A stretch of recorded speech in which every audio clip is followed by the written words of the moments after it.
You know, you have to be a little careful about who you take marriage advice from.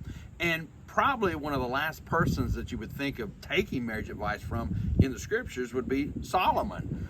But he has some very wise things to say about it in Ecclesiastes chapter 9, beginning at verse 9. In fact, that verse reads, "Enjoy life with the wife whom you love all the days of your vain life that he has given you under the sun, because that is your portion in life and in your toil at which you toil under the sun."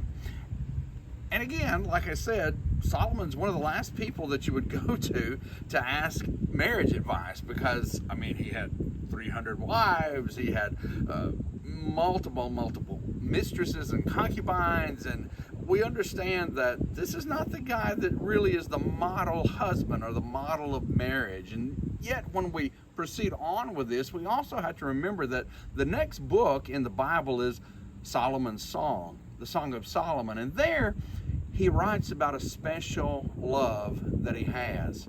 He writes about a special person in his life.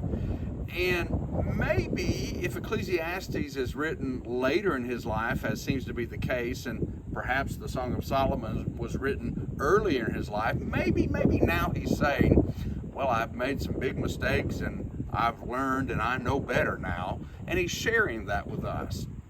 We have to understand that from the beginning, before Solomon was ever in the picture, but from the beginning, that a wife is a gift from God to a husband, to a man.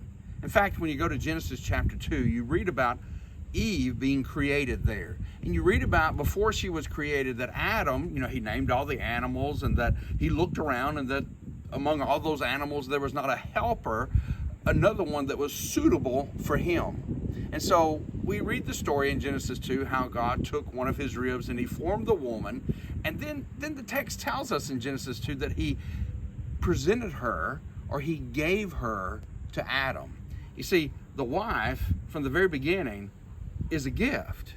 The wife is a gift to man from God. It's a blessing from God. We have to understand that that's the way that we need to think of a wife. That's the way a husband needs to think of his wife, that this is not someone that he owns, but this is someone that God gave him. Solomon is reminding us of that to us, and he's telling us to enjoy our life with the wife that God has given to us.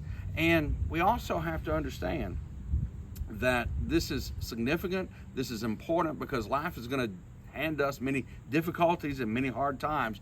And what a great blessing it is to come home where there's love, where there's a husband and a wife who love one another, and that they can handle whatever it is that life deals to them.